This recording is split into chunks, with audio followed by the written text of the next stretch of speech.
आज मैं जल्दी नहीं उठी, ना तो 5 बजे उठी ना 6 बजे उठी। मैं पूरे 7 बजे उठी हूँ। लेकिन मैंने ये डिसाइड किया है कि इसके लिए मैं पूरा दिन रिग्रेट में नहीं वेस्ट करूँगी। लेट उठने का मतलब ये नहीं होता कि दिन खराब हो गया है। मेन पॉइंट तो पढ़ना होता है ना। तो सबसे पहले मैंने टेबल को ऑर्गेनाइज़ किया। मैं हर रोज़ रात को टेबल को उलट पुलट ही छोड़ देती हूँ ताकि अगले दिन मैं पहले प्रिपेयर हो जाऊँ स्टडी के लिए वाइल ऑर्गेनाइजिंग माई टेबल। ये मेरे हेडफोन्स है जो मैं यूज़ करती हूँ। ये साउंडकोर कंपनी के हैं, H30i। सबसे पहले तो मैंने अपना डे स्टार्ट करने के लिए the mountain is you book को पढ़ा। ये बुक टू बी ऑनेस्ट बहुत अच्छी है, मतलब कि हर एस्पिरेंट को एक बार पढ़नी चाहिए if you are struggling with consistency. इसमें एक लाइन है, human beings are guided by comfort, they stay close to what feels familiar and reject what doesn't even if it's objectively better for them. For example, मैं difficult topics को postpone करती रहती हूँ even though मुझे पता है जब तक मैं उन टॉपिक्स को कंप्लीट नहीं करूँगी तब तक स्कोर इंक्रीज़ नहीं होगा। बट मैं अनकंफर्टेबल हूँ कि वो डिफ़िकल्ट हैं और ज़्यादा टाइम और दिमाग लेते हैं। इस बुक को मैं जब भी पढ़ती हूँ मेरा पर्सपेक्टिव हर बार चेंज हो जाता है। इस बुक के एक चैप्टर पढ़ने के बाद मैंने 2025 के रीडिंग कम्प्रीहेंशन के क्वेश्चन लगाने शुरू किए। साथ में मैं टाइमर भी लगा देती हूँ जिससे मुझे पता लगता है कि मैं कितनी देर में एक सेट कर पाती हूँ। अभी मुझे एक सेट करने में पूरे 3 मिनट लगते हैं।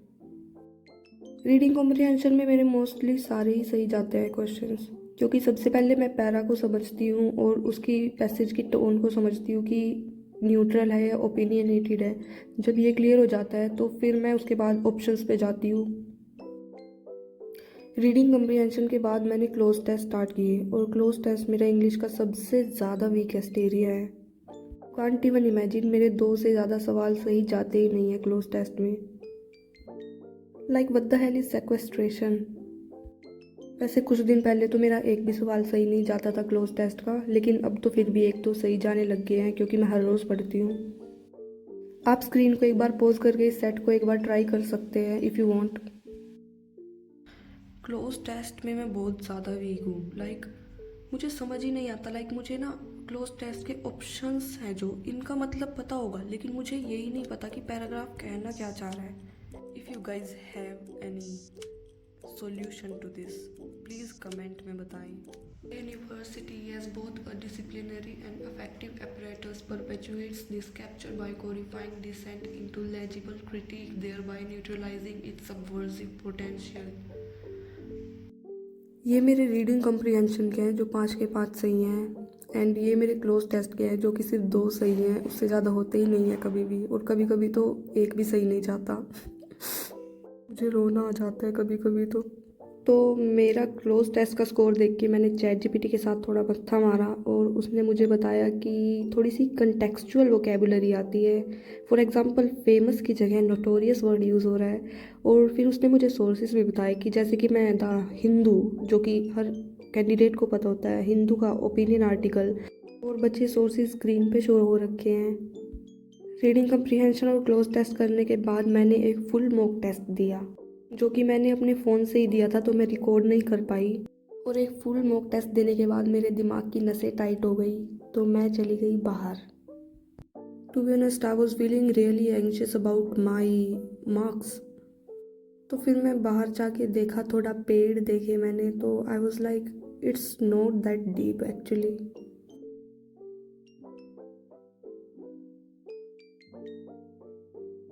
और उसके बाद मैंने पेड़ पौधे देखे, क्योंकि मुझे पेड़ पौधे देखना बहुत पसंद है। मैं 10-10 मिनट एक पेड़ को घूरती रहती हूँ। थोड़ा सा वियर्ड है बट ये बात सच है। और आज मैंने सोचा है कि मैं आज से एक्सरसाइज करना शुरू करूँगी, तो मैंने आज योगा मैट धो दिया।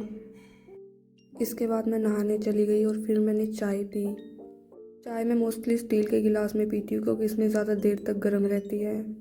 उसके बाद लंच में मैंने सिर्फ टमाटर और धनिया की चटनी बनाई थी जो मैंने लस्सी के साथ खा ली। इसके बाद टाइम था मॉक टेस्ट को एनालाइज करने का, और फिर एनालाइज करके जो जो टॉपिक्स में मैं पीछे थी तो मैंने उन सब टॉपिक्स को लिख दिया। This is where I study. मैं गांव में रहती हूँ तो जो कमरे की विंडो है उसके पीछे खेत दिखते हैं तो बहुत ही अच्छा नज़ारा लगता है मुझे। किसी ने स्टडी टेबल का लिंक मांगा था, लेकिन ये टेबल मेरे घर पे ही था, जिस पे मैंने खुद पेंट किया है और साथ में वॉलपेपर लगाया ताकि ये एस्थेटिक लगे। इसके बाद मैंने राकेश यादव सर के कोर्स से कंपाउंड इंटरेस्ट की क्लास लगाई और साथ में नोट्स बनाए। And to be honest, he is a great teacher. उसके बाद मैंने परमार सर की स्टैटिक जीके से गवर्नमेंट स्कीम्स रिवाइज करी और फिर मैंने पास्ता बनाया, जो कि ज़रूरत से ज़्यादा ही टेस्टी हो गया था। जैसे घर पे कोई सीजनिंग वगैरह नहीं थी भाई, गांव में कहाँ मिलती हैं। उसके बाद मैंने दिन की पता नहीं कौन से नंबर वाली चाय पी, बिकॉज आई लव चाय।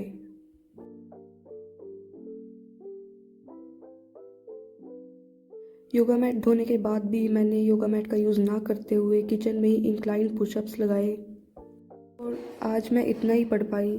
एंड आई थिंक कंसिस्टेंसी मेरे लिए ये है कि मैं सुबह ये सोच के उठती हूँ कि रात को सोने से पहले मुझे रिग्रेट ना हो कि मैंने आज कुछ भी नहीं पढ़ा। That's it for today. Thanks for watching. If you like the video do like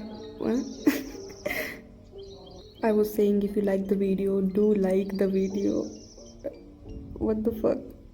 अगर वीडियो अच्छी लगी हो तो लाइक वाला बटन लाइक कर दीजिए। Thanks for watching guys.